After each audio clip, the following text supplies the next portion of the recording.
And we are live. What's up, everybody? It's G, Mr. Drew, here to welcome you to another episode of the Andrew Glowczewski Experience. This is going to be episode 328, I believe. Man, I was going to take another night to start writing because I'm in the middle of really uh, capturing all the I guess like beats to the story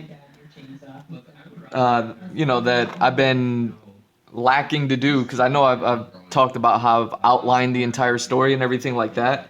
And this is just, goddamn, why is this thing just not staying still? Come on, just hold on. I need both hands. I need both hands. Just stay there. So, I've talked a lot about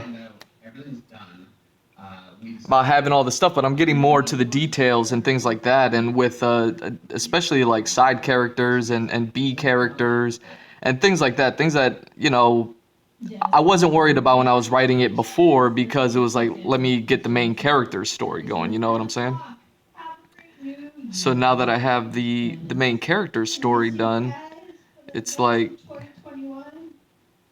the next step obviously would be to take care of all the other characters now. And, as soon as I started doing that, a couple weeks ago or however long it's been now, it it's definitely taken off, It's definitely taken root and has, I've begun to work on everything now.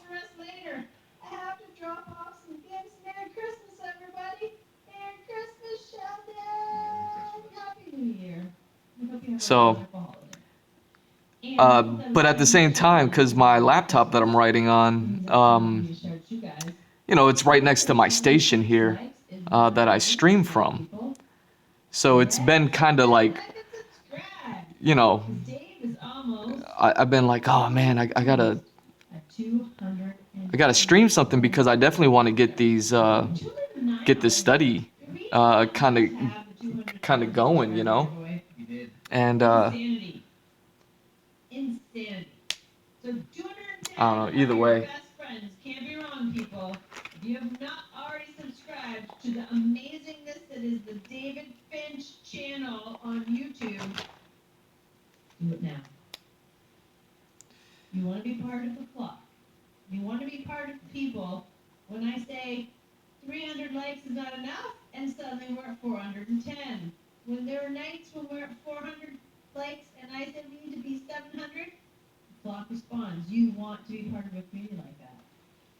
there we go.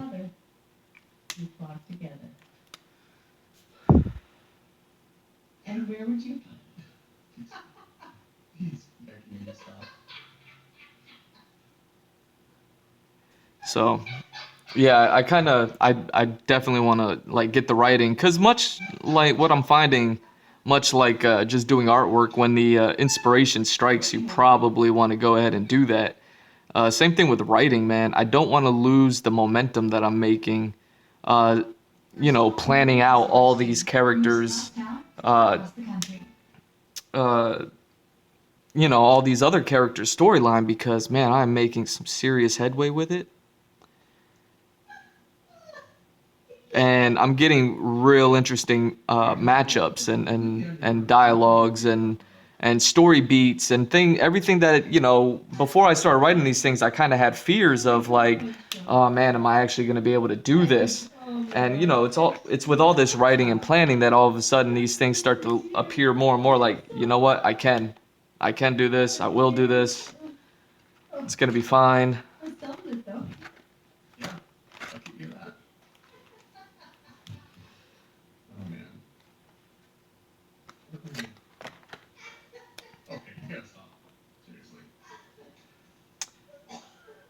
Wait a second, is this my gray brush? No.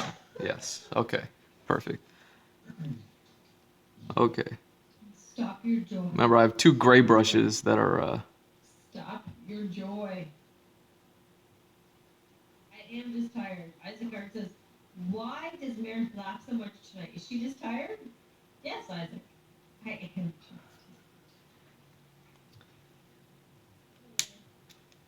I am auditioning for the next version of The Wizard of Oz.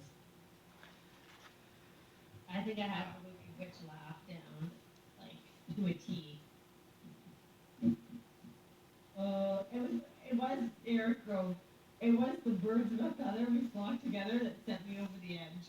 Yeah. When I said that, I could no longer contain myself. Oh, oh dear. I'm at 9:16. Whew. Like we're on a tight schedule here before Marathon completely falls apart. Before I fall apart. I feel like it's already kind of happened. You know, we're already past forward time here, but We might be, but you're stuck with me now. I'm here to the end, the bitter, bitter end. Oh, okay, here we go. Scrolling, scrolling, scrolling. Keep that doggy scrolling. Wave has a super chat for $20. Hello again, Finch Flock. Santa looks awesome. Dave, do you ever have days when you don't draw? no, I don't. I have days where I All draw right. very little. And I mean, those are days that I need to be drawing. It's not like because Are I've you always falling asleep on the couch? yeah, I slept for 2 hours on the couch today, but I did also draw. And I drew late last night. This is how it always ends up going. But yeah, no, I draw every day. But bearing in mind, you know, this is what I do. So like, if I was going to a job and working like a full-time job and then in drawing, obviously there would be days when I just wouldn't be able to do it. So, you know, if you don't have time to draw all the time, can't beat yourself up too much. I look at reference for his tattoo. A little bit. They're like crazily detailed. I need to find a way to, you know, make it.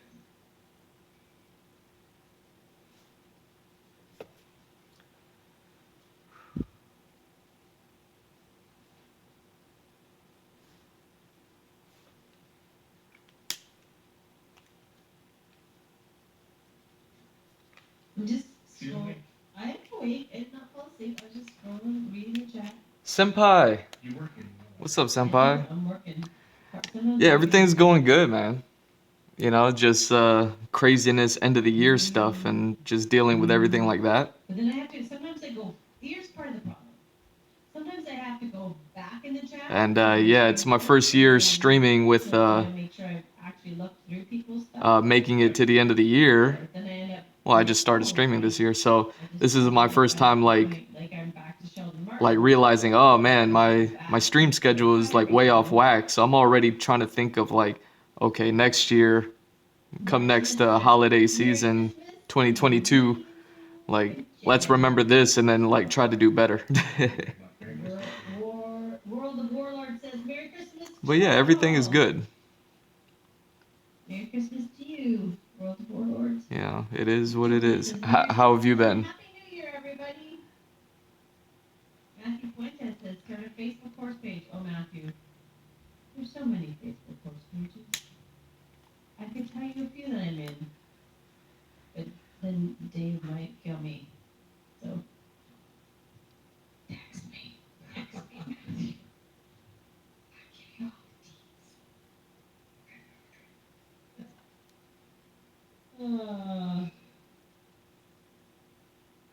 And Monk says, to be honest, I feel the same. I don't know what he's talking about. So yeah, kind of just wanted to jump on today real quick to get all these things, get all this done, and then hopefully have a little bit of time to write just a bit so I can pick up where I left off last night. A good amount of time that you need to devote to it.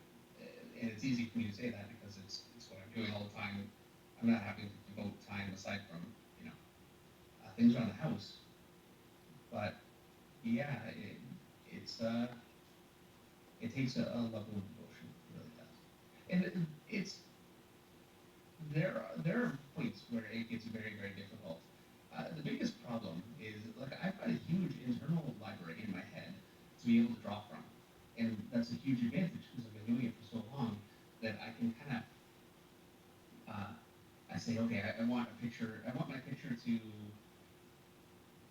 have a particular look to it. I can just throw that in because I've done it before. But if you haven't, and you're looking at reference, and you're having to bring something in for every picture, and been there. It can be incredibly difficult and very difficult on the brain. Like it's tiring mentally. It can be very tiring to get to that point. So, like talk in circles. I'm drawing and talking. I'm sorry, but yeah. Point being, you have to devote a lot of time and a lot of heartache, and a lot of people quit because it just gets too difficult. But it's worth not quitting. Who was I? It's worth not quitting and cutting through those times because you will come out the other side a better artist, and you go through it a few times. And actually, in a lot of ways, I feel like those really difficult times, they're so difficult because you're growing and it's painful. And I think the worst times are when everything just feels easy. You're not really struggling because you're not really stretching. Wake up. Tom McGart says, I can't believe my mom subscribed to David Fincher. Well, thank you, Tomic's mom. Tom, Appreciate your support. Your mom's the bomb. Yep.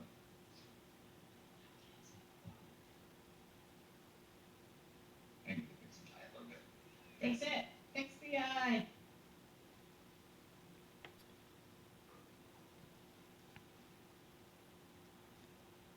Needs a little bit of fix, but I can recover it from there.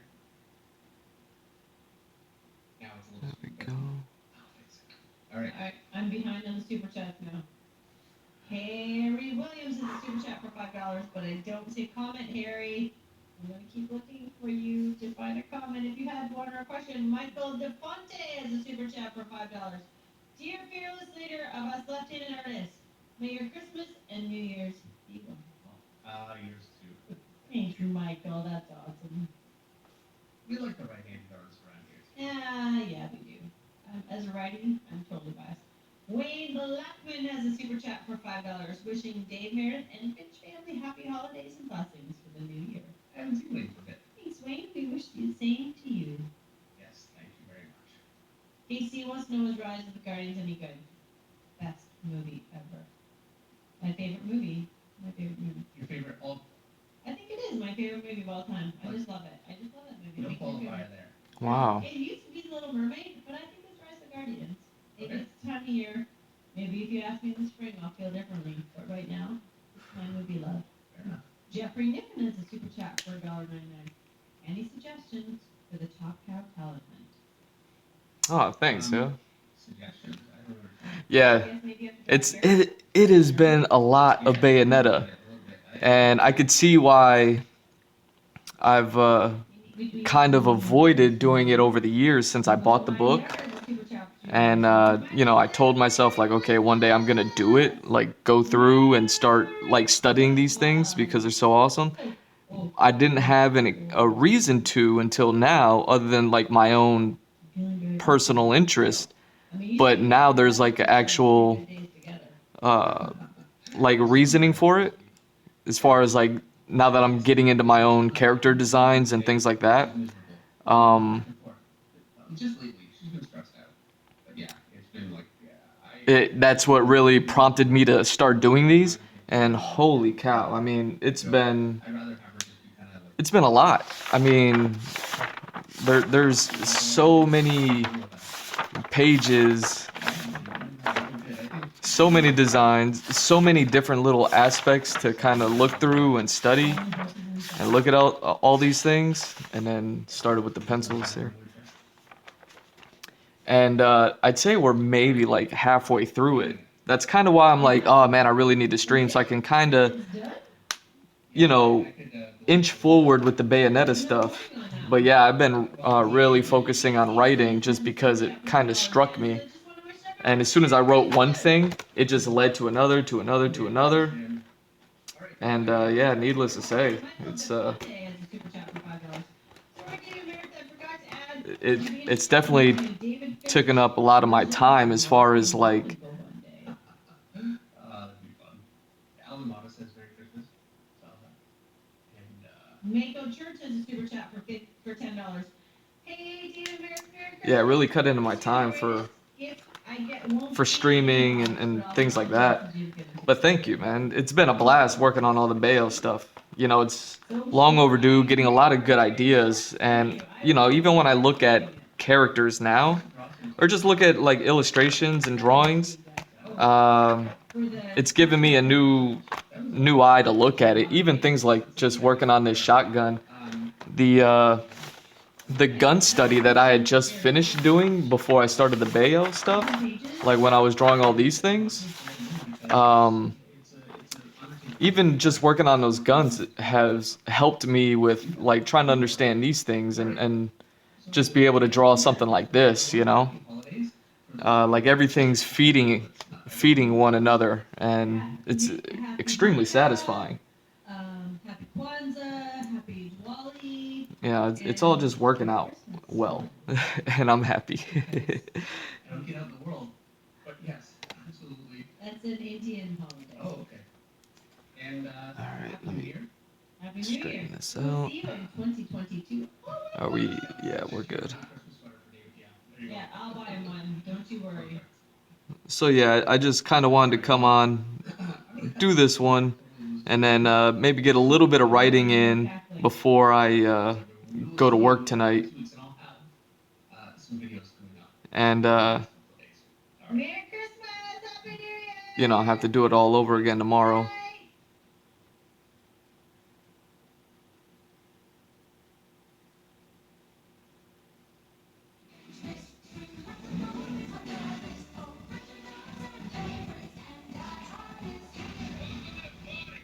With so many movies to watch, you can stream something new every day during Peacock's movie business.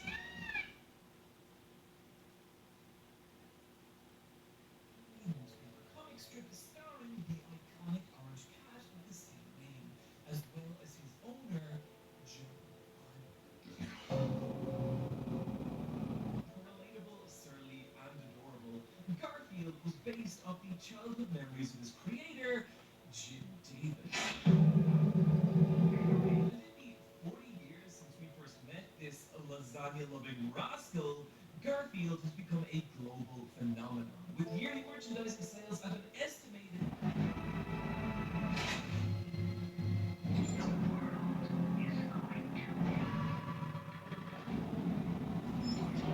I've been covering fandoms for a little while now, and what I enjoy about doing this is how when you stare at a fandom long enough, you begin to get this very distorted yet very honest reflection of source material.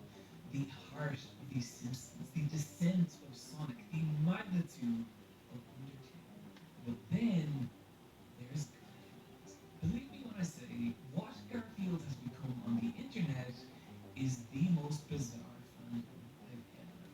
And I'm not even talking about Garfield porn here, although yes, there is totally that as well, and yes, I did have to fuck up my Google Analytics to find these. No, I'm talking about things far more bizarre, which if you're not aware of, I'm going to give you a little preview. Alzheimer's Group is a subreddit of 50,000 people reposting the same Garfield comic over and over and over. Each member role-playing like this is the first time they've seen it. Relax John is an 8-part animated series in which a morbidly depressed John Arbuckle is dragged into a frightening alternate reality as he is subsumed by a demonic Garfield. I'm sorry, John. Actually, Jesus, no, we're not ready for I'm sorry, John. But maybe another one. And maybe you've noticed the runtime of this video and are asking, how could I possibly spend this much time on an idea that the subtle lowering of my father's eyebrows as I explained it to him communicated to me was something he considered a profound waste of time. Oh god, I was meant to make a video about Berserk this year. I just lost Garfield. God, I hope it's worth it. But the answer is that I've looked deep into Garfield and I have seen things horrible. Would you ever sell your artwork? Because I really love your style. I have painting drawings on my wall, but would love to inspire your work. Oh, thank you. Yeah, I mean, I do sell my work. That's what my I have a I guess I kind of like do online stuff until I start going back to conventions and things. Um, I have a Fiverr that I kind of just say like, hey, you can hire me for some illustrations here. But I mean, for you, I would definitely suggest like probably better for Patreon. That's what my Patreon's all about. Um, Hopefully, I can get more done with my Patreon like in the years to come. But for right now, it's just while I'm trying to build it up and stuff, it's just all about uh, the it's the whole monthly payment thing. But I take the monthly payment and you get an annual commission. Starting at $3 a month. And yeah, you can get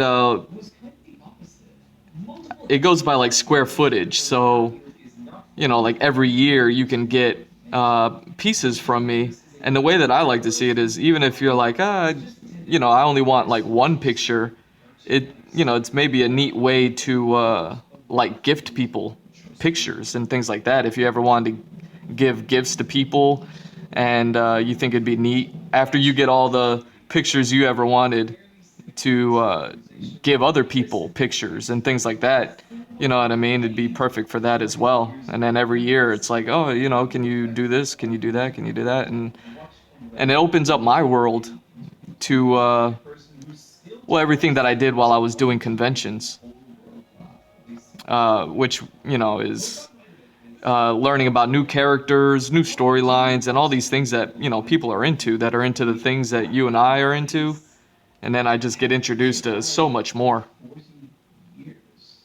by working on people's like favorite characters or their original characters, things like that. Because we need to understand the appeal here.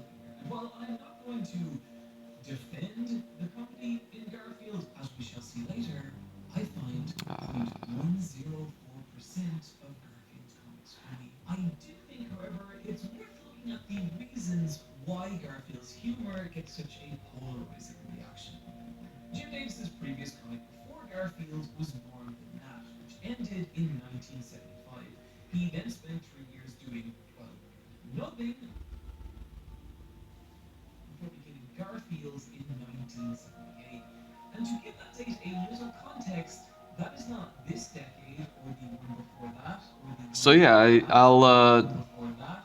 I guess that's the only way I'm really selling my artwork right now. Barring the old gods of media like Mickey Mouse and Peanuts, But I have been seeing like some conventions and I've been getting notifications like, hey, this one's going on, that one's going on. And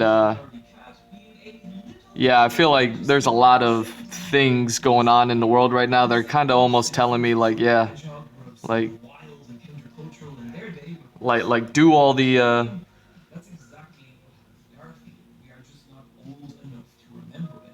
And Jim Davis has even talked about this in interviews. get vaccinated and get out there sort of thing. Is its humor You know what I mean? It seems like things are slowly getting back to normal, but normal may actually end up being like, oh, you gotta get that shot. It seems more important now than ever. Even my job, my workplace, I just got an email today saying like, oh, you're gonna want to get vaccinated or you're gonna get tested every week. And the only thing that I'm wondering is what's gonna be, since I'm not vaccinated, and if I keep up with where I'm at right now, I'd have to get tested every week. But I'm wondering what which I don't mind, but it's like, what happens if I get tested and it comes back positive? And what are the ramifications of that? Like, am I gonna, is it like, do I just like not come to work until I get a negative test? And then sometime, even after that, and what happens when I'm not at work? Is it because I refuse to get the vaccine? Is it like unpaid leave? Unpaid forced leave? Things like that. Like, it's so, like, I don't want to talk about any of this, obviously. Like, there's enough of it going on in the world to have to talk about it, but I guess I'm, it's just fresh on my mind because that just happened today. And I think it's the But it's also like kind of coincides with the going back out in the world. for 30 years. And I just want to And note, for as messed up as things are going to get this video, there is a lot of really cool and Garfield fans selling my who artwork just earnestly enjoy Garfield's comic, and I guess making prints and things like that comic John, which tells the story and getting back into that whole thing. Local rediscovering his love of art and cartooning, and it's just this super cute and endearing take on these characters. Now, granted, you don't have to spend that long looking for Garfield fan art on the internet before things start to get strange, like Garfamon, a blog in which one intrepid Garfield artist has been redrawing the entirety of Pokemon as Garfield, and I don't know how many there are because my browser crashes before I hit Gen 1. But what I think's really interesting about Garfamon is it shows how iconic and malleable Garfield's visual design is. Meaning Garfield's visual design is recognizable enough to be twisted into basically anything and still read as Garfield. This will become horrifyingly relevant later. But it's not just Garfield's character design that applies to, but also the comic itself. Garfield's comic was a big part of the spread, designed to be as simple, timeless, and consumable as possible. Each one is entirely self-contained and rarely, if ever, touches off current events. And since even the early days of the internet and social media, people have been taking these comics and changing them. Something that's possible because of how simple a formula they work off, with each comic following the same three-panel structure. The first panel establishes the scenario. It is the morning that John and Garfield have just woken up. The second panel is the setup. Garfield is in an unusually good mood. And the third panel, the punchline. Garfield is in a good mood because he drinks too much coffee. With the exception of the longer Sunday comics, this is how Garfield works. And just like the character himself, that simplicity was critical in letting as wide an audience as possible understand and enjoy Garfield. There we go. But it's also that simplicity that made the comic so infinitely real. It is shockingly easy to make your own Garfield comic from splicing together different establishment, setup, and punchline panels. And you can even try this yourself with the random Garfield comic generators. And it's that malleability that's led to scores of popular online trends, such as replacing the last panel of a Garfield comic with an image of Garfield smoking a pipe, and an unusual amount of these still work. But my personal favorite is the same, except the final panel now being Garfield being thrown from a window. However, in time, people also got much weirder. For example, silent movie Garfield. Garfield with one extra beat panel. Garfish. Garfield with pixel art from that one really bad Garfield game that never released outside Japan. Garfield, but the drawing keeps getting lazier. Multiple choice Garfield. Garfield. So yeah, man, I'd be interested in knowing what kind of Together. Real life Garfield. artwork, Close Garfield. or I guess that you would be interested in seeing. Two Garfields. I guess my main focus is characters. So Garfield is this iconic character communicated through this simple but infinitely consumable and recreatable medium. And I think this does go a way in helping us understand the existence of something like or/Alzheimer's group. While there is something undeniably cool about this subreddit, I'd be lying if I said I didn't think there wasn't something interesting and even a little poetic here.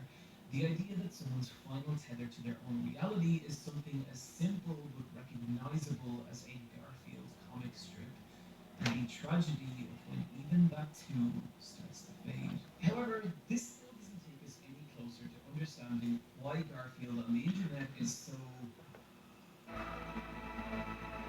And I think a real easy answer here is it's just the absurdity of making such depraved art out of something so simple and everyday.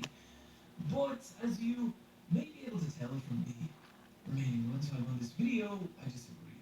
I think there's genuinely something darker and stranger at play here, and I'm not even talking about the official Garfield's very occasional descent into something weirder.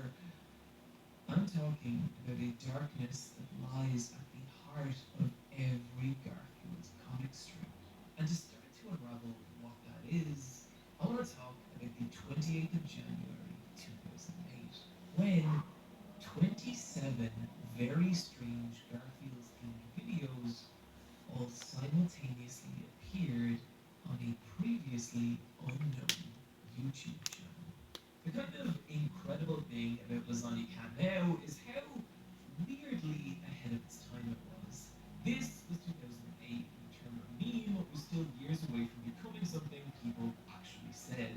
And yet, Lasagna Cat made memes of Garfield comics, but then became memes of themselves before you had even finished watching the video. And what I mean by this is that each video of Lasagna Cat is broken into three sections. The first is a live action recreation of a Garfield's comic. The second, the actual comic on which the first section was based.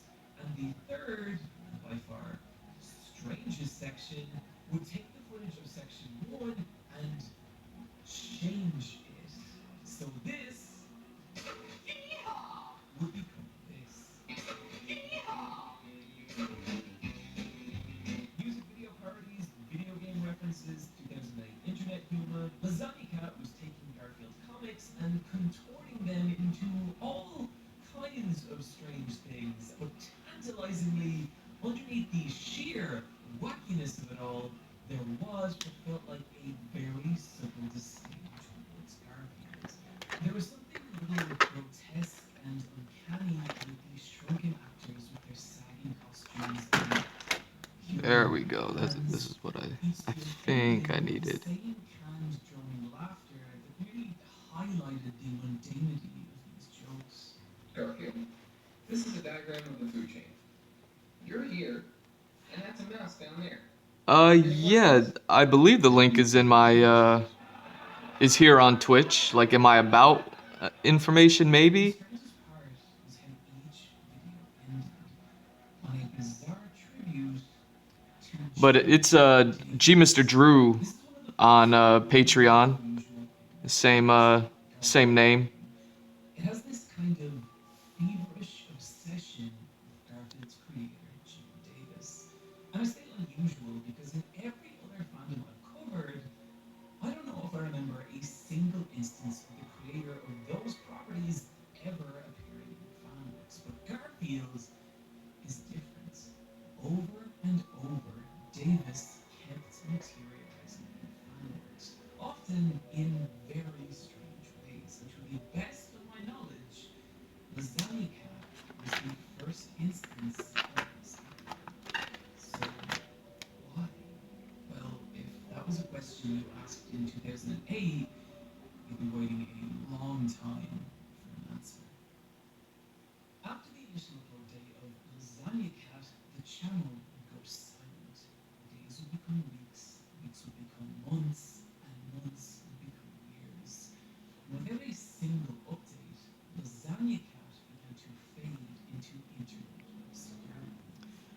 Which is why it was such a shock when a full 9 years later, a new video appeared on the Lasagna channel, ending text, telephone, sex survey, February 9th, 2017. This was the beginning of a strange rabbit hole of videos that led, 2 weeks later, to a bizarrely high production trailer that claimed if you called a toll-free number and left your name and the number of sexual partners you had, a Garfield web series would return 2 weeks later, and boom, just like they had 9 years ago, 11 new videos were simultaneously uploaded to Lasagna Cat. And while they were similar in format to the old videos, they were also so different. The first of the new videos begins as any typical Lasagna Cat would, parodying an old comic where Garfield steals John's pipe. But what's waiting for us at the end of the video isn't a reskin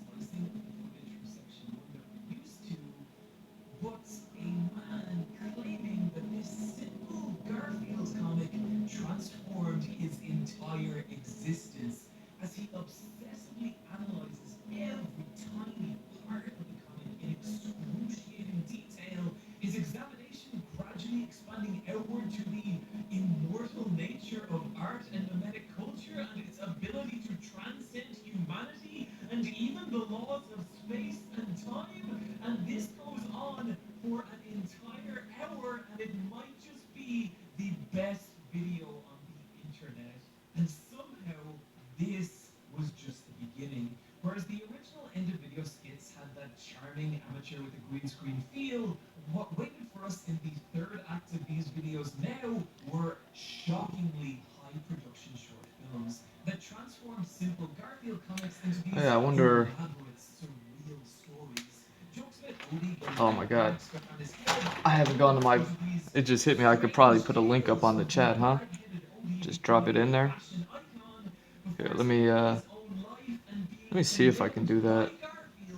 To a hell filled with demonic John Arbuckle chimeras. Gags where John uses the wrong shampoo would now be mutated into, well, this is what they would turn into, and I don't want to describe this. Those simple Garfield jokes were now being contorted to the bizarrest of extremes, contrasting the arguable mundanity of the original with this just wild insanity. And even more There we go. this time was that subtle malice towards I wonder if it's like Patreon.com/G Mr. Drew. I wonder if it's just that I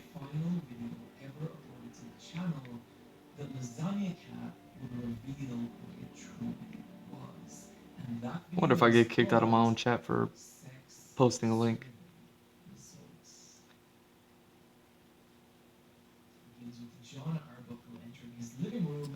And oh look, it works. Yeah.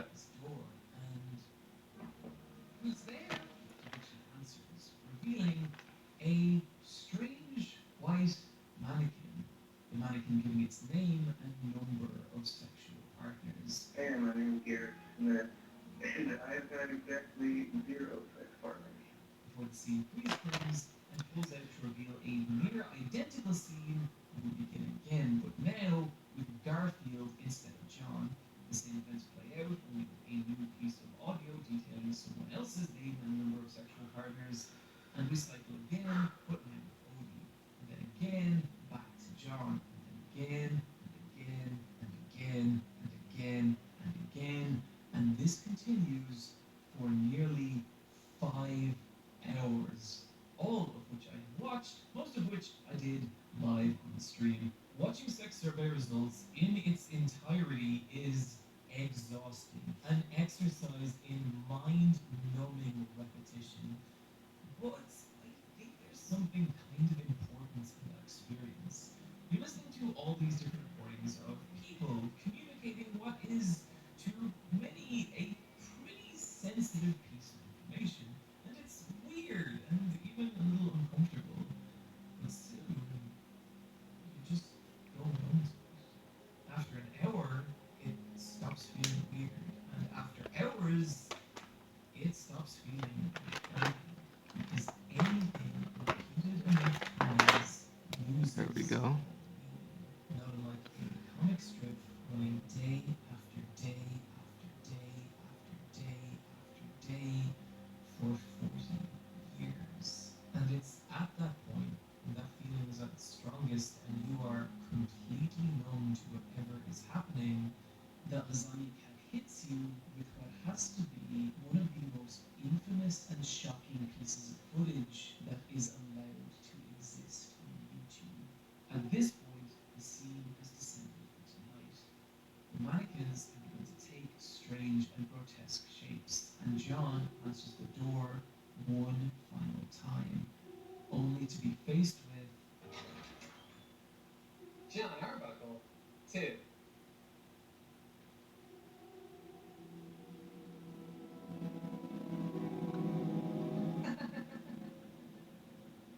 John Arbuckle, 0.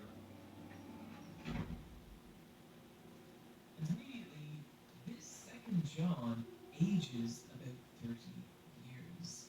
This new, older John Arbuckle now wanders There we go. alone, frightened and confused.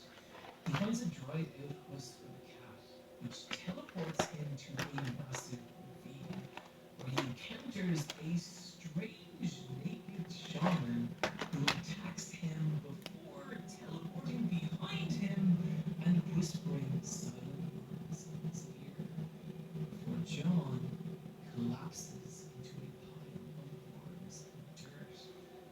pajama roars and we hard cut to a screaming bathroom.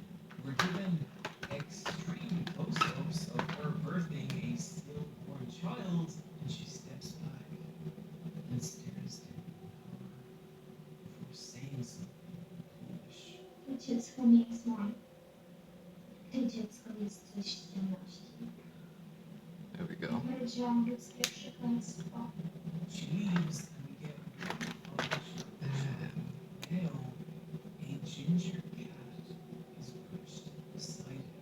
We cut, the cat is now gone, and the baby opens its eyes before the screen is filled with a block of white orange.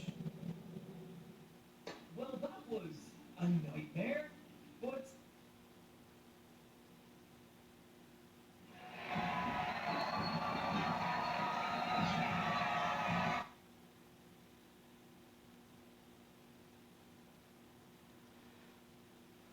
Lasagna Cat has something really interesting to say.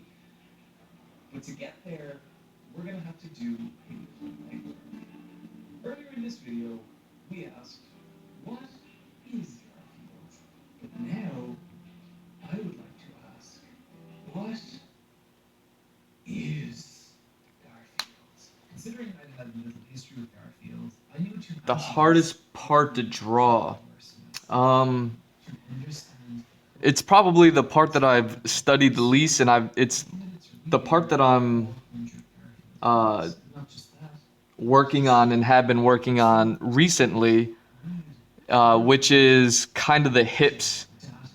It's kind of like the back, but I've been drawing. I've kind of got like some notes on the upper back that are have made it a little bit easier for me to draw the upper back.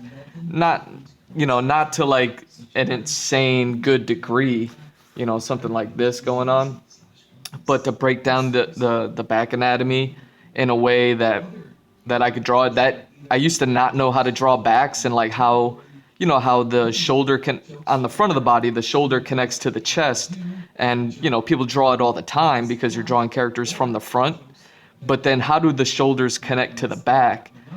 Because you have the scapula bone and then all the muscles that attach that way. So I studied that recently, but now the thing that I've been focusing on, that I'm trying to get right, is the lower back. So right now, kind of like this lower back, right above the butt area and the hips and everything around that, is kind of what I'm trying to get better at, stuff like this area right here. So yeah, right now that's kind of the hardest part. Like you could see, even in here, I'm kind of over rendering to try to get it right, or at least get it to a place where I'm happy, where I can feel confident that I've kind of gotten it right. So I've kind of been drawing it more and more, and it's just, yeah, because I could always, draw the front of the body, no problem. I'm kind of getting a little more comfortable with like shoulder areas and getting the back anatomy the way it is. I don't have an understanding of it like I usually would with the front of the body. Like these things I could almost draw with my eyes closed. But the back is something else, but especially the lower back area where, you go below the rib cage, and then that you have the glutes coming up, but what's happening between the rib cage and the top of the glutes? You know what I mean? Like kind of this area, there's like a real lack of information for me. The only thing that I always think about is like those dimples that some girls have on their backs, their lower back areas. There's like some dimples that go on there, but I don't even really understand those. So that's kind of the one area that I'm like really trying to focus on. Like even here, it didn't work out so great in this pose. I don't know. It's just this pose doesn't work for me. This leg looks loose when it should be pretty tight. but whatever. At this point, I've already spent So yeah, right now it's the lower back, but then I'm sure it'll end up being kind of like the legs and the hamstrings, like really trying to capture, uh, you know, the hamstrings here to the knee and to the calf area. Like even here where I'm kind of doing a close up of her leg and she has her calf here, it kind of becomes of like, how do I render it? You know what I mean? Like, how do I want to render it and how do I want it to look so that I'm happy with it? And, you know, that's kind of it.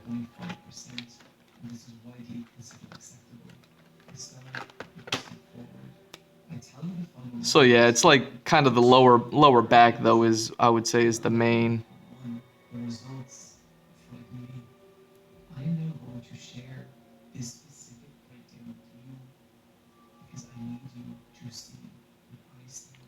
Before we begin, I want you to ask yourself a question. What do you think is the most common type of joke in Garfield's? And I want you to hold onto that guess as we proceed down the list. Number 11, we have jokes centered around Irma, the cafe owner, and how she's bad at running her business. These jokes make up just 0.42%.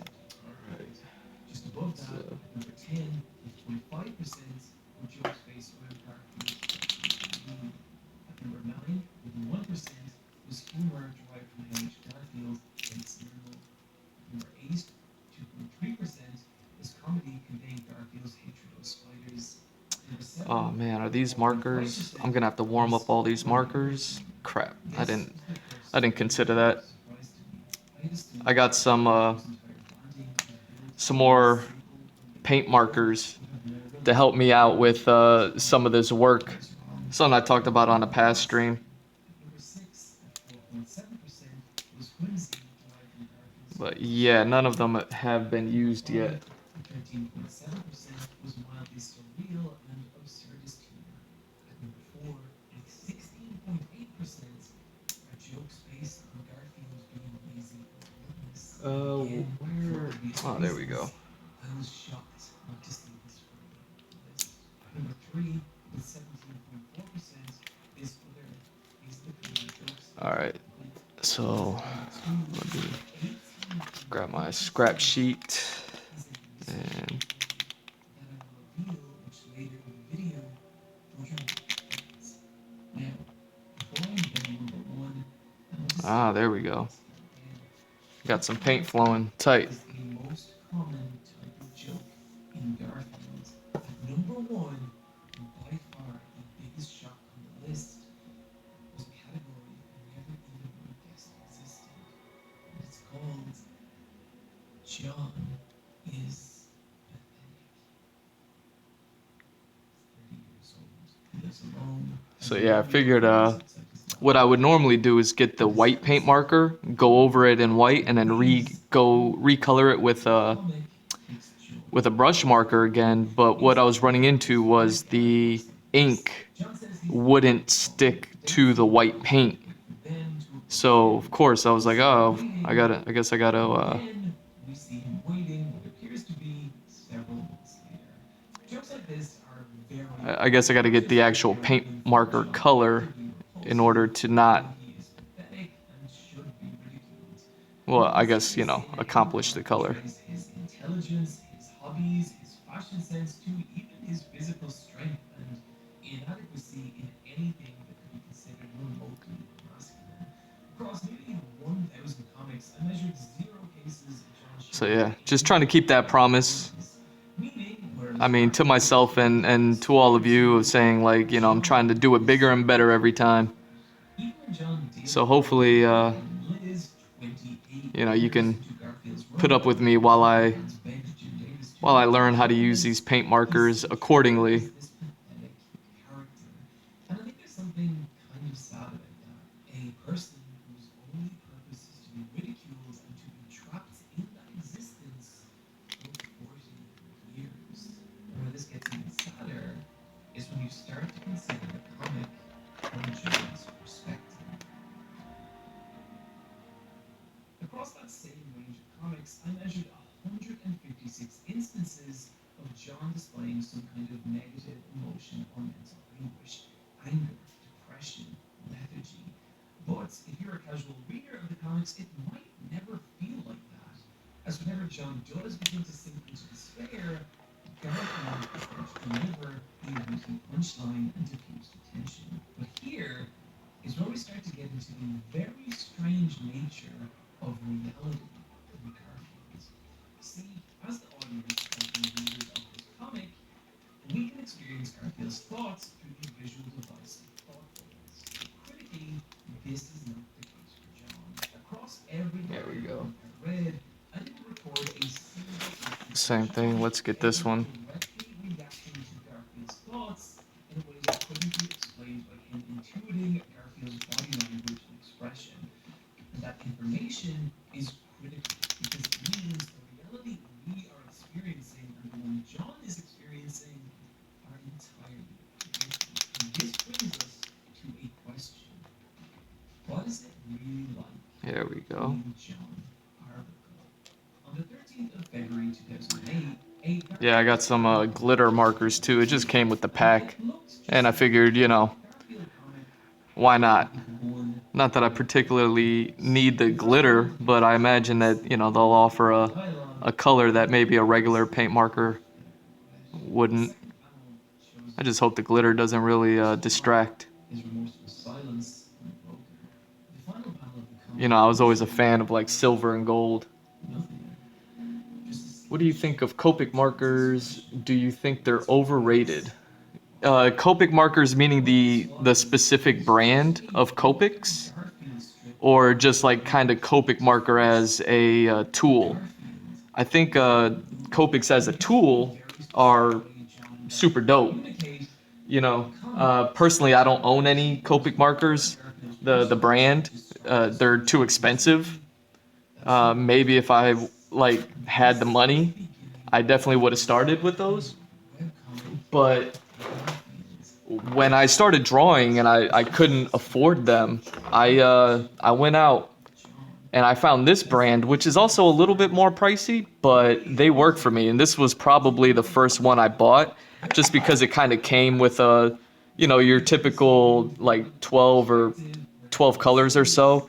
These are the only colors I have left on this pack that aren't dried out completely yet. So a little bit of color there for me to like still use. And I even wonder if these things still work anymore anyways. But yeah, Faber-Castells, they're just like Copics, you know. They're, you know, pretty standard marker, brush tip. I think they act the same. So I've used them and I've gotten used to them.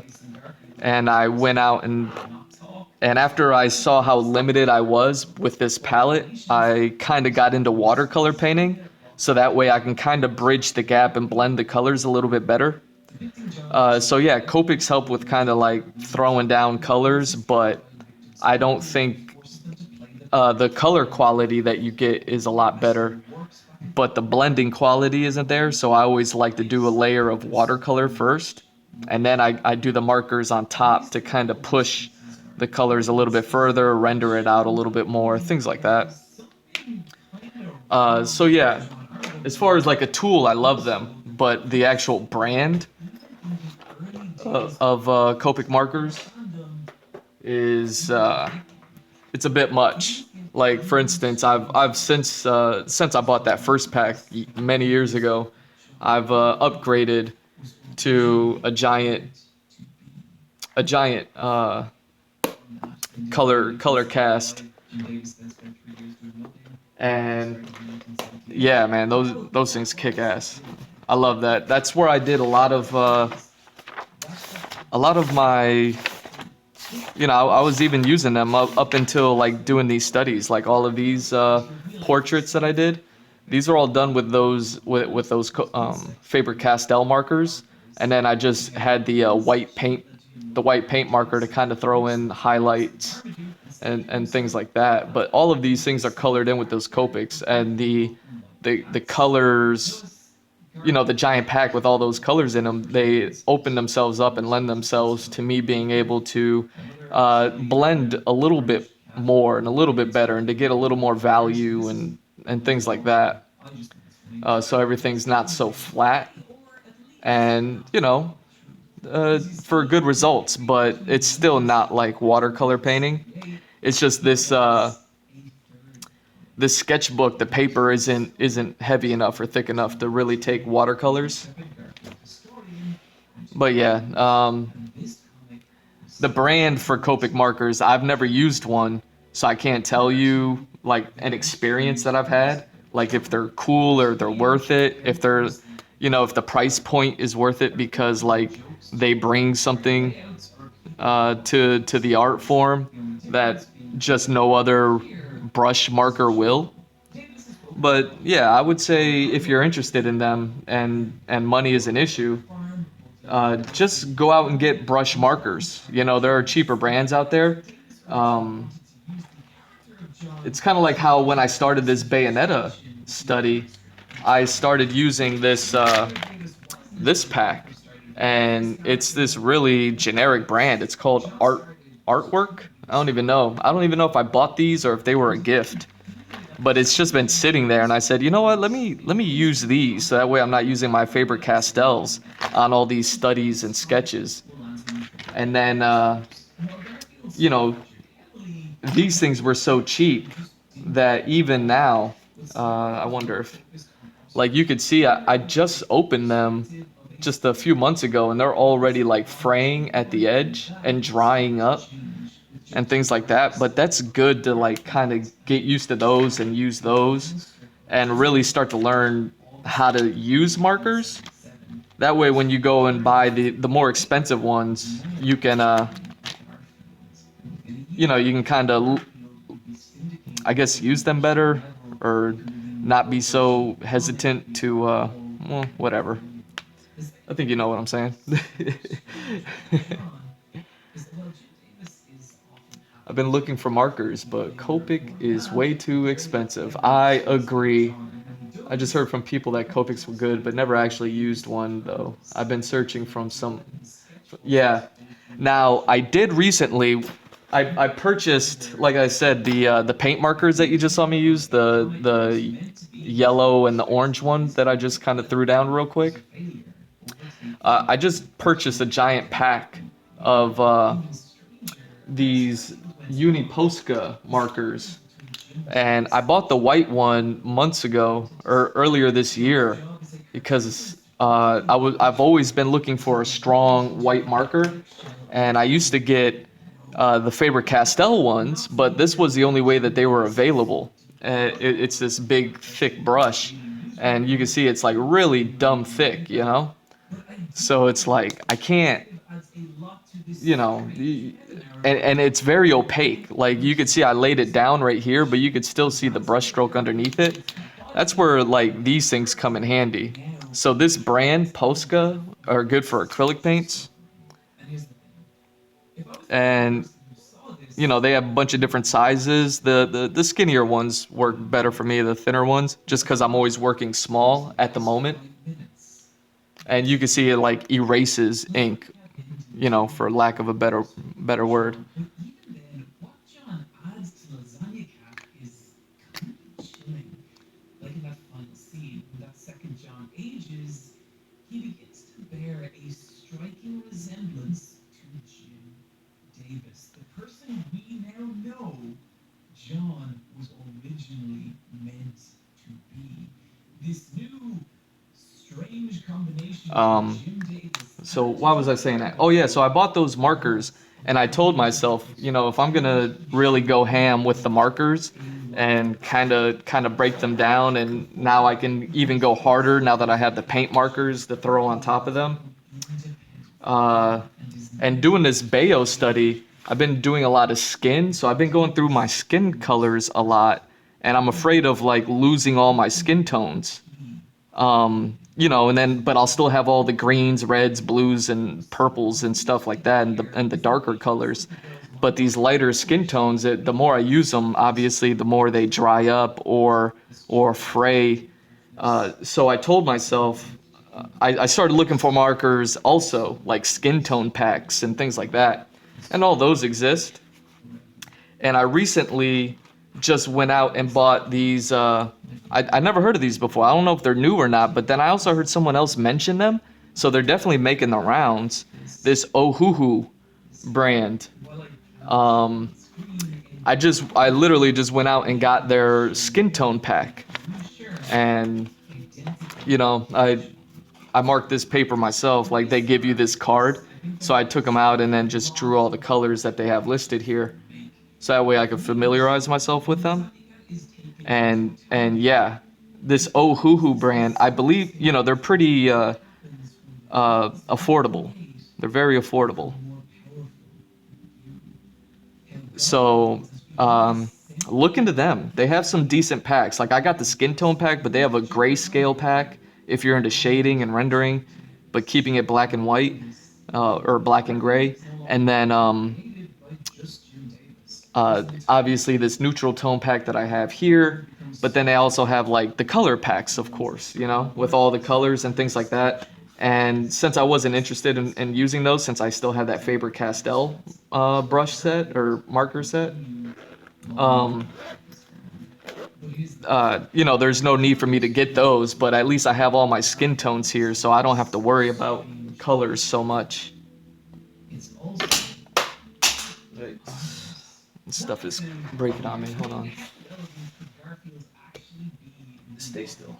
Well, if I was to ask you which character of Superman, Goku, and Garfield was the most... Yeah, so those Ohuhus, I haven't used them long because I just got them. You know what I mean? Like, I haven't had enough time to really use them and see how they work, but I mean, they look and feel just like the Faber-Castells, maybe a little crisper even. And then their brush tips, you know how brushes just fray over time. I guess their brush tip has like a flip thing, so once one end frays, you can flip the tip, and then, you know, you have a fresh tip all over again. And then, you know, you can keep using it, and hopefully by the time you fray two ends, the marker will be out of ink anyways. I'm guessing that's the idea. Wait, that's every year? That's every fucking year. They twist Garfield into every conceivable form. So yeah, Ohuhu is, I would say, like, check those out. They haven't gotten my official stamp of approval, but from, you know, the little experience I had with them, I'm happy. And they're definitely a lot more affordable than Copics. Something that I've been using, obviously, are these brushes, which I discovered this brand. They're Pentel. It's like a Mitsubishi brand. I don't know if it's like related to the car company at all, but Pentel, Mitsubishi, whatever, art brushes. You know, everything is always in Japanese when you buy them, so it's hard to like really talk about them too much, because, you know, I don't understand what all this means. But yeah, I started using these also in black. I always start with black and, you know, black and white and things like that. And then once those work out, once I'm like, okay, the material's good, the quality is good, I can use it, like, it's all good, then it's like, okay, now I can like actually put the money into buying more of it, because now I know, you know, I kind of gave it the test run. And yeah, that's about the way I go about doing it. So yeah, check out Ohuhu, check out Faber-Castell, and see if those price points work a little bit better with what you need. And then if all else fails, I mean,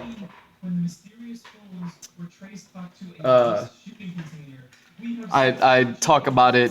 I've talked about it in the past. I won't go into too much detail, but I used to go to the dollar store and get watercolor paints from the dollar store because I couldn't afford stuff. So, you know, going to the dollar store and pay $1. I mean, it used to just be these. And then one day they had these for the same price, and I was like, holy crap, I got 16 colors instead of just 8. Big deal. And, you know, they're the quality of dollar store you can imagine.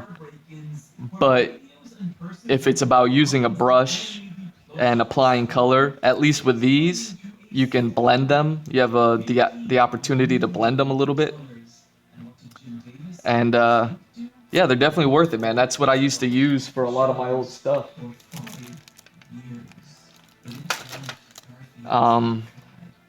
So yeah, affordability is important, and yeah, I've definitely gone down the gamut of all of that. Fortunately, you know, in the past 10 years, I've been able to find myself and put myself in a place where I'm a little more well off. You know, I've paid off my student loan debts and all that other stuff. Managed to get decent jobs in the past to help me with everything financially. And then now I'm just kind of out doing my own thing. So I'm making less money than I used to, but I'm in a better position than I used to be also. I needed those, you know, good jobs in order to help me through. And now that I got through, it's all about living now. My friends were posting about Garfield and Hey, oh yeah. I guess Chris Pratt is playing Garfield in the new Garfield movie. That's So yeah. strange timing. Wait, why is Toby Fox? So that's what I would say. And sexy goth Garfield began trending on Twitter. But yeah, I think that's gonna be it for this one. I think I have a little bit of time. What time is it? Oh, it's already 7:30. Jeez, I don't have any time. I was hoping to get into getting into some writing, but I am Someone told me that Garfield appears in the second season, which just cannot be true. It appears I am out of time. Let me do one more. Picture of a mural in an old house, and there's Garfield staring at me. What I can only describe as some kind of all-knowing contempt. I was now doing whatever I could not to think about Garfield, and I agreed to watch the first episode of the new Dexter with my partner, and Wow, you know, I can only imagine. But I must have called him Garfield. I mean, who? What the fuck? What the fuck did he just say?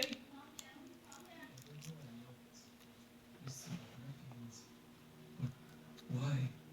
Why was this happening now? Well, that answer would come to me, All right. and it did so in the form of a phone call. So that's that. Let me clean this up. Hello? And yeah.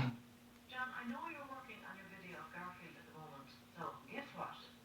I found a picture of you with your Garfield. Oh, man, I don't think that was me. I was never actually that into Garfield.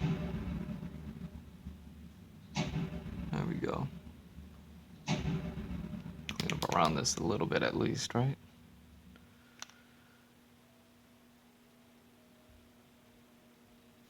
So, earlier in this All right. video, when I said I was wondering, have you finished the landscape drawing you did a while back? The landscape drawing, the last one that I worked on, damn, yeah, we are going a while back.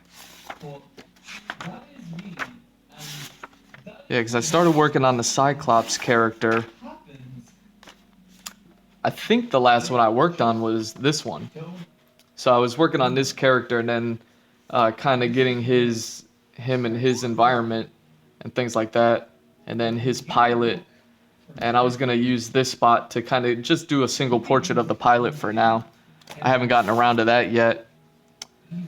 The other environment would have been for this guy when I was working on him, and I did these two, and then there's a third one here for a port city, like a seaport.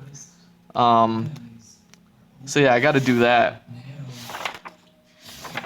And yeah, before that was this map, which, you know, I finished with this map, and I got a few of the environments within this map. is unlocking what Garfield has become on the internet.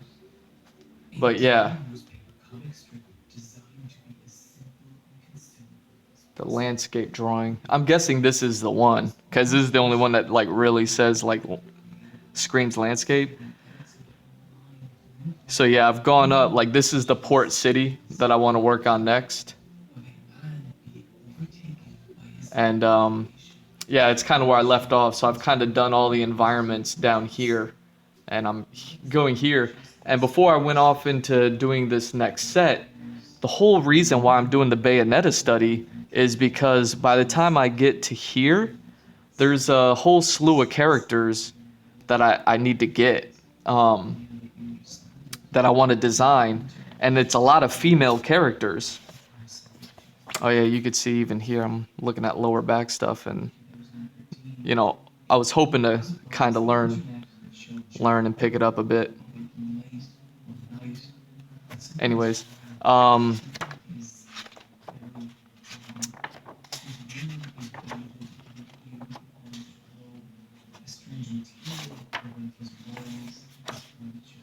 yeah, that's about it. And I think I was gonna throw this guy's environments down here. Or I don't know. Honestly, I forget because it's been so long. I started doing this gun study back in August. So I did the gun study, and then I jumped into the Bayonetta study after the guns. You know, I started doing these back in October. And you know, we're still at it. So October, November, December. So we got a solid 3 months of Bayonetta study stuff, and the whole reason why I'm doing this is for all these female characters that I need to do. I really wanted, what better opportunity to try to tackle many female characters that have to kind of be the same but different than finally get to this Bayonetta study that I've been kind of neglecting for years. So, you know, hopefully drawing her for 3 months and then some, because it'll probably be another 3 months to come. We'll probably be at this all the way up until March. And I don't say that begrudgingly at all. Hopefully by the time I'm done with all that, I'll have a good enough understanding that when I jump in to draw a female character, that it's no sweat. You know what I mean? That it's just like, wham bam, thank you ma'am, and moving on. But yeah, feeling good. Like this one wasn't directly from the study source. This is just me kind of just drawing her with drawing the front half of this one and kind of playing around with the design a bit. And yeah, I managed to be able to do that relatively quickly. So yeah.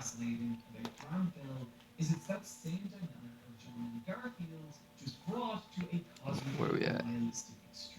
This is the core concept of what would inform everything that was to come. But notably, Granville never felt And what's today's date? It's the 22nd, right? cuteness of its aesthetic.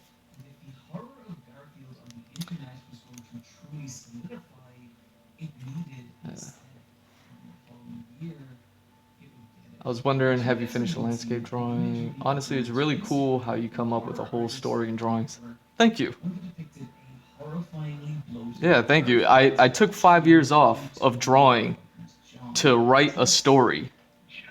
And after I got enough of the story written, I finally went into one of my old sketchbooks that I hadn't used.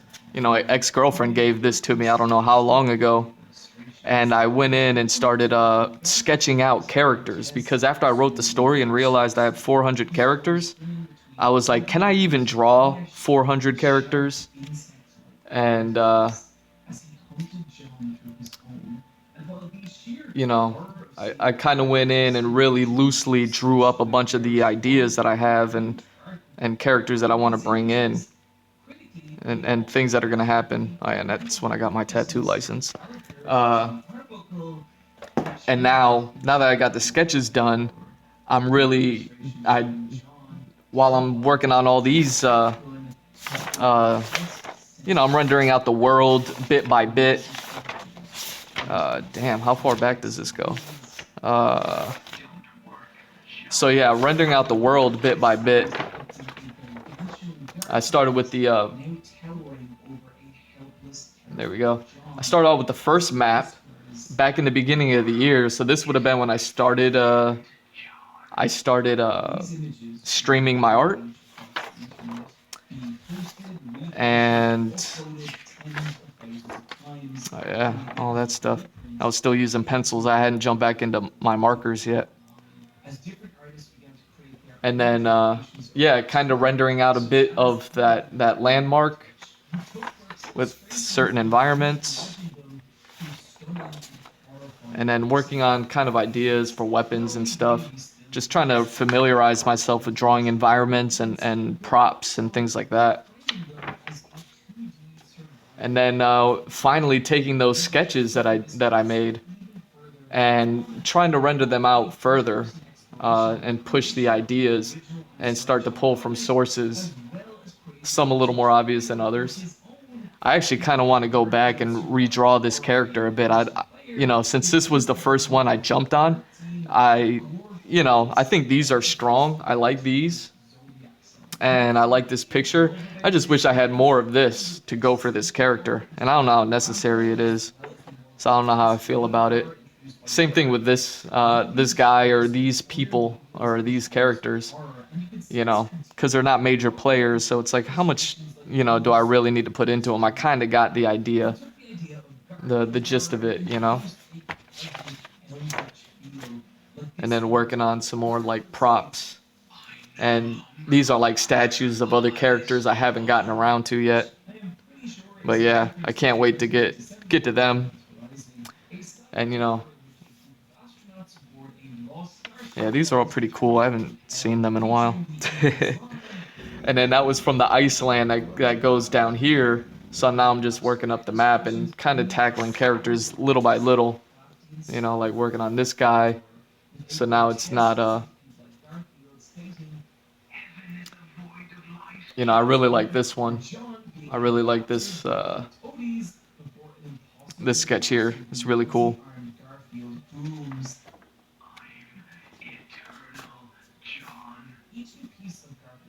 And then yeah. Especially this guy, I kind of want to tackle a little bit better. There are things that I see in here that I'm like, I don't know if that works. But, maybe I should just keep moving forward, and then whenever I get around to actually doing character boards, that's when I can kind of make whatever changes and corrections. This guy and these places.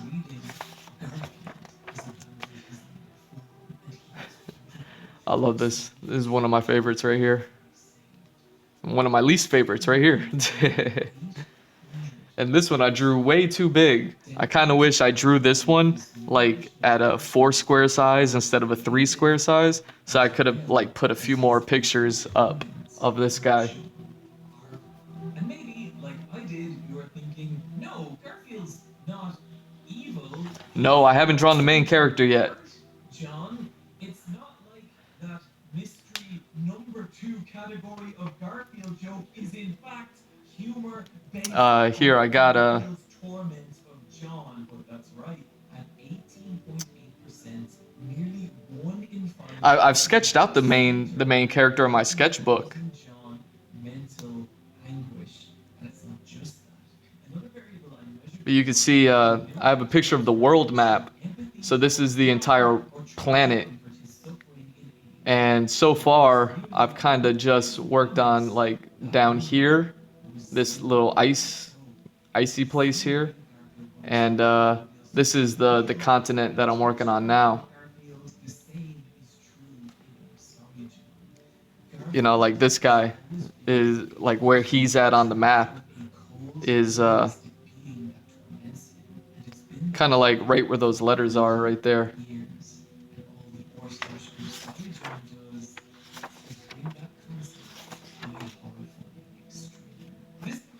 But yeah, my main character, because I'm working up the map, so I'll probably be working on this continent next.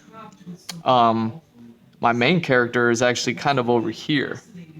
Like, kind of like by these two mountains right over here, like in that area. I like categorizing things, so I've identified Uh, three basic but yeah, horror I'll get to the I get to the characters as I get to the land, and it kind of helps me round out the world a little bit better. Uh, gives me a focus to work on the land, work on the props to that land, and anything specifically for it, and the people and the culture there, and then to work on the characters. That way, all the characters within that land kind of make sense. Even if they have nothing to do with one another, even if they don't deal with one another directly, at least the world feels realistic so that anytime anyone interacts with those characters from that part of the world, there's similarities there. And then, yeah, I've been working on this guy. And this is kind of like the last place I left off back in August 26. Was the last time I actually worked on an original piece or original character before I jumped into the studies. And like I said, it's only because these studies were a long time coming, and now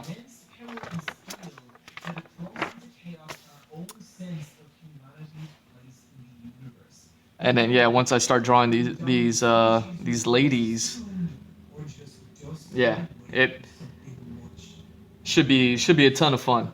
I got some sketches for them. I don't know where they're at exactly. I don't know if they're in that book I just brought out. Here, it's less that Garfield is a physical threat, as Um, much as it is the like- subtle, insidious damage he's doing to John's mental state.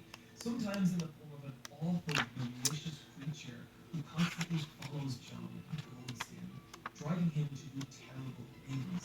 But sometimes Huh. it's a delusional presence in John's Yeah, they must be in my other a book. manifestation of his internal struggles with a depression, addiction, or worse. In a way that feels similar to your Shinings, your Silent Hills, or Inception. These pieces Let me see. often recognize that they take Whoops. that weakness that's always been Sorry about part of that. John's character and express it through Garfield. There is a third type of Garfield horror, and these are my personal favorite. Posts that focus on a more existential Oh yeah, see, terror. like here's some loose sketches of the girls that I'm talking about, Impossible of like all spaces, but there is no escape of them, ever. and some additional sketches. So it's like I gotta draw a bunch of chicks, and they're all different, but they're all working under the same thing. As this immortal So I kind of gotta bring that together. John, or even the opposite. Like So hopefully doing all this studies and then throwing all these things together will help me when it comes to actually designing those characters. And hopefully it'll be worth it, man, because I think they play a really cool role pieces are in the overall story of things, like what they do and what some of them, the storytelling that comes with some of them is really dope. while he is trapped in these strange But no, I have not gotten to the main character. I'll definitely power gets really powerful. I don't even know if I'll get to it next year, honestly, with the way everything goes, because I have this job, so I can't stream all day, every day like I'd like to. That's why I have my Patreon goal. Is it shows John My Patreon goal, it says it on my page. It's like, it's for independence. So that way I can just work for myself and work on my own, with the help of the patrons, of course, the support from them, to just work on this all day, every day, so I can get through all these studies a whole lot quicker. So instead of spending 3 months on Bayonetta, it probably would have only been 1 or 2 months, and I would have been done, and I could have moved on, and so much because he's get everything else done. an example of But it is what it is. I'm just starting out, so you gotta have big goals, big lofty goals. pulls him down and traps him in realities And then just kind of get it bit by bit. that is the core horror of the But yeah, and I'm sorry, John. It's interesting to note that this concept I'll definitely be getting hype about it, is like because I would have designed so many dope characters and so much of the world already by the time I got into the main character. So that way you know, I'll just draw them and be like, we're here. We're finally at the main character. And then we'll move on from the main character to kind of finish up and wrap up the rest of the characters in the world, which I don't imagine would be too many, honestly. Still be plenty, but not too many. This one's here. It's $1. So yeah. But anyways, that's gonna be it. It's gonna be for this one. I got a schedule to keep. I got a job I gotta go to's and bills that need paying and stuff like that. So I want to thank you for stopping by, Senpai. And yeah, man, it's been a pleasure. It's been a pleasure talking, man. It's real nice. You know, I've been streaming so sporadically lately that a lot of them have gone just kind of me going solo. So yeah, I really appreciate you being here. So thanks for stopping by, and yeah, man, just think about what you want as far as like commissions and things like that go, and see if you know, I know my Patreon prices are a lot better than my Fiverr. The Fiverr is more of the professional thing, and the Patreon is more of the you know, me working directly with an audience, and the price is a lot more favorable just because I really appreciate anybody who would believe in me enough to want to support me in getting my manga out there, getting my comic out there, getting and then, you know, ultimately working on the animation. But yeah, that's years down the road. That's a long ways from here. Either way, we're just gonna keep it pushing with all this Bayo for now, and then we'll jump back into the world, and then we'll work on the original stuff again. But yeah, until then, I'll see you next time. Thank you, love you, peace.